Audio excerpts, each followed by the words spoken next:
મારું નામ દીપેશ રાજગોર છે. ભુજપુર ગામનો રહેવાસી છું. આજે આપણે આવ્યા છીએ મુન્દ્રા પોર્ટ, જ્યાં કસ્ટમ ઓફિસરો અમુક એવા છે જે કરોડોનું કૌભાંડ કરી રહ્યા છે. મારી કને પુરાવા પણ છે. આવતા સમયમાં હું પુરાવા સાથે રજૂ કરીશ. તો આજે વિષય છે, મુન્દ્રા પોર્ટમાં સ્કેપના રબરના લાયસન્સ પર શ્રેષ્ઠ ટુકડા મંગાવી ખોટા ડિલેક્સ થકી કસ્ટમ યુનિટમાં કરોડ રૂપિયાનું ચોરીનું કૌભાંડ થાય છે.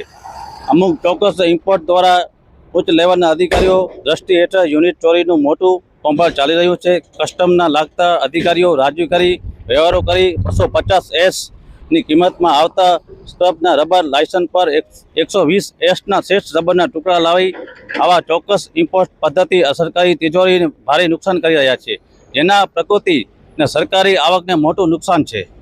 આવા લોકોને મુન્દ્રા પોર્ટ અધિકારીઓ દ્વારા જાણે ખુલ્લી છૂટ આપવામાં આવી છે. મોટા પાયે કામ ચાલી રહ્યું છે.